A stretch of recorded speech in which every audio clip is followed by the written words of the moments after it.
Ethan Hayes checked his watch for the third time, wondering if he'd been stood up.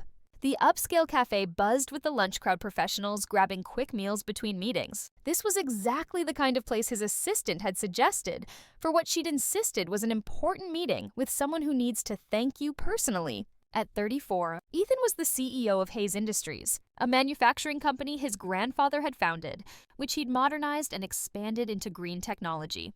He was successful, wealthy, and perpetually single, despite his assistant's increasingly creative attempts to set him up. When she'd mentioned this meeting, Ethan had assumed it was another thinly veiled blind date.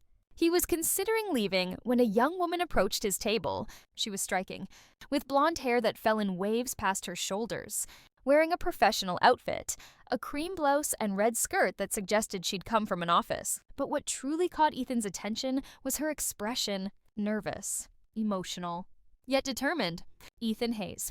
she asked, her voice soft but steady. "That's me," he replied. Standing automatically, "Are you my mystery appointment?" "I am," she said, extending her hand. "My name is Olivia Jenkins.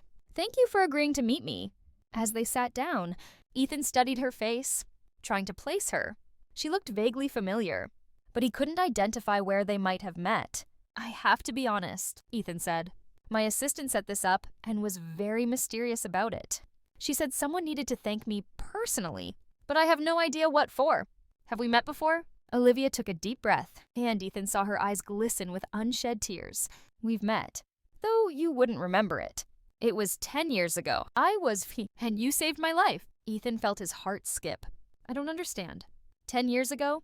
You were 24, just starting to take over your family's company." Olivia began. "It was late at night, raining, and you were driving home from the office. Do you remember stopping at a bridge?" A memory flickered, vague and distant. Ethan had tried to forget that night, had filed it away as one of those strange, intense moments that felt almost like a dream. "I remember stopping my car," he said slowly. "There was someone on the bridge railing."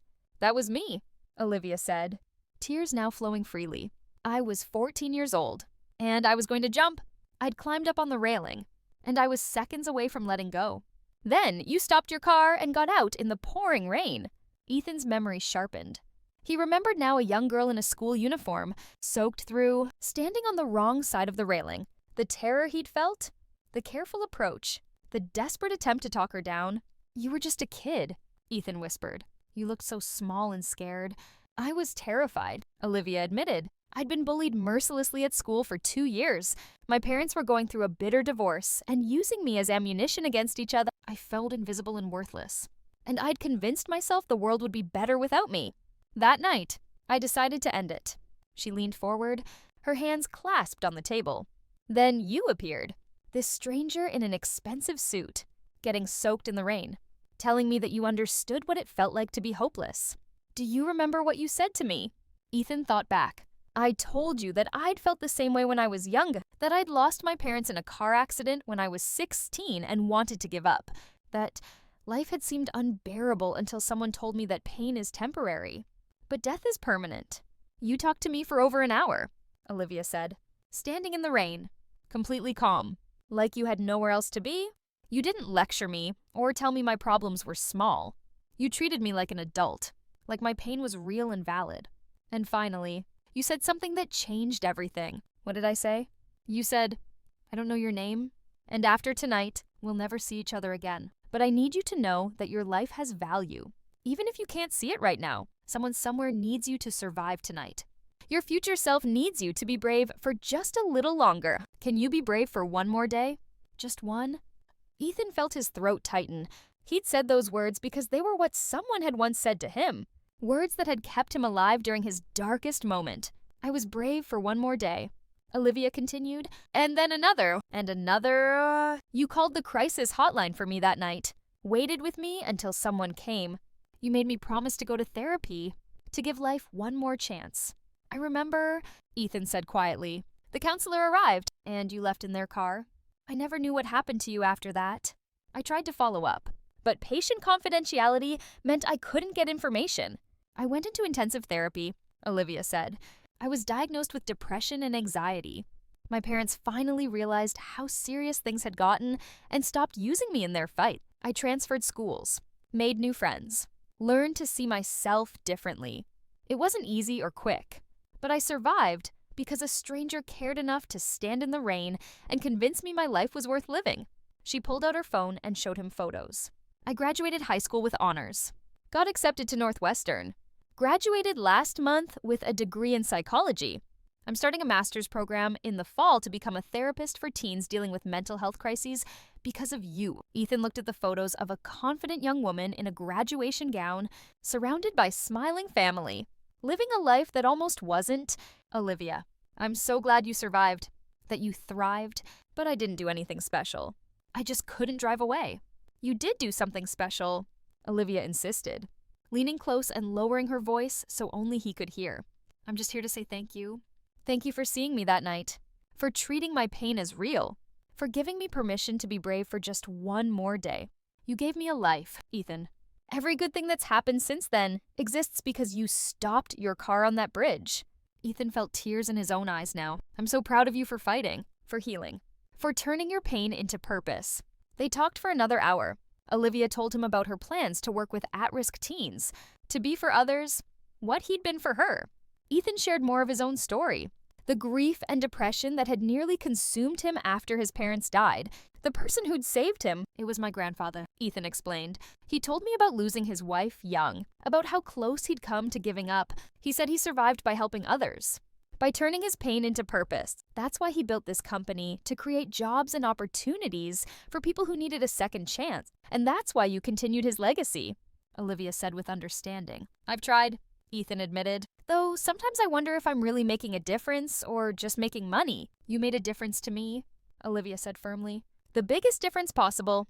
As they stood to leave, Olivia pulled an envelope from her bag. I wrote you a letter. I've actually written you dozens over the years, but never sent them because I didn't know how to find you. This one is different. Read it when you have time. After Olivia left, Ethan sat back down and opened the envelope. Inside was a handwritten letter, several pages long. Olivia detailed the past 10 years, the hard work of therapy, the moments she'd wanted to give up but remembered his words. The day she decided to become a therapist herself, she wrote about her graduation, her family healed and whole, her friends who'd become like family. But the final paragraph made Ethan's breath catch. You told me that someone somewhere needed me to survive that night? You were right. Last year, I was working a crisis hotline as part of my training. A girl called, 16 years old, standing on the same bridge where you found me. She was ready to jump. I talked to her for 90 minutes, and I used your words. I told her to be brave for one more day. She's alive because of what you taught me. Her survival is your legacy. I'm writing to tell you that the ripples from your kindness are still spreading, touching lives you'll never meet. Thank you for teaching me that one person can make all the difference. Ethan sat in that cafe long after closing time. The staff were too polite to ask him to leave. He called his assistant and asked how Olivia had found him. She tracked me down through LinkedIn. His assistant explained, said she'd been searching for you for years. When she told me the story, I knew you'd want to meet her. Was I wrong to set it up without telling you? No, Ethan said. You were absolutely right. That meeting changed something fundamental in Ethan. He'd been moving through life focused on business metrics and financial success, measuring his worth in quarterly reports. But Olivia's visit reminded him that real impact isn't always measurable in spreadsheets. He established a foundation through Hayes Industries focused on mental health support for teens and young adults. He funded crisis counseling programs, school mental health initiatives, and training for people like Olivia who were dedicating their lives to saving others. And he started volunteering at a crisis hotline himself, spending 2 nights a month talking to people in their darkest moments, passing on the words that had once saved him and that he'd passed to Olivia. 2 years after their reunion, Ethan was invited to speak at the opening of a new teen mental health center. The keynote speaker was Dr. Olivia Jenkins, now with her master's degree and already making waves in adolescent psychology. After their talks, they found themselves alone in the center's library. And Olivia said quietly, I need to tell you something. What's that? Ethan asked. When I tracked you down 2 years ago, it was just to say thank you. I didn't expect anything beyond that one meeting, but getting to know you, watching you take your own pain and turn it into this foundation, this center, watching you live the lesson you taught me, I've fallen in love with you. Ethan felt his heart race. Over the past 2 years, he'd found himself drawn to Olivia in ways he hadn't expected. Her strength, her compassion, Her absolute dedication to helping others, she embodied everything he valued. Olivia, you were 14 when we met? I don't want you to confuse gratitude with, I'm not confused. Olivia interrupted gently. I'm 24 now. Not 14. I've had therapy, relationships, a full life. My gratitude for what you did will never change, but what I feel now is different. I love who you are, not just what you did for me. I love you, too, Ethan admitted. I've been fighting it because I didn't want you to feel obligated. I'm not obligated. I'm choosing. There's a difference. They married a year later in a small ceremony at the mental health center they'd built together. Instead of a registry, they asked guests to donate to crisis prevention programs. And in their vows, both spoke about second chances and the responsibility of survival to honor the life you've been given by helping others find their own reasons to stay. 10 years after that wedding, Ethan and Olivia stood together at another bridge, the one where they'd first met. They were there for a memorial service, unveiling a plaque that read, "You are not alone. Your life has value. Be brave for one more day. Crisis hotline. Call anytime."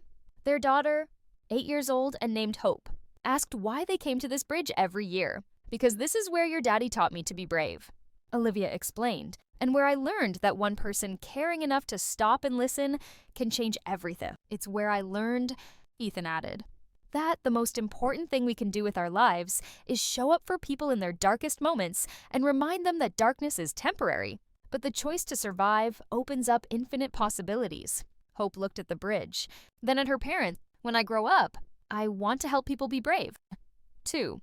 You already do, Olivia said, hugging her daughter close. Every day you're alive, you remind us why survival matters. You're the proof that choosing life, even when it's hard, leads to more love than we can imagine. Because that's what Ethan had learned on a rainy night 24 years ago when he stopped his car for a suicidal teen. That we never know the full impact of our choices. That one moment of compassion can echo through decades, creating lives and love and purpose that ripple outward in ways we'll never fully comprehend.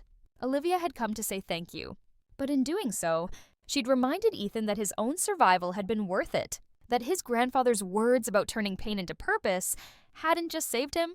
They'd created a legacy of life that would continue long after both of them were gone.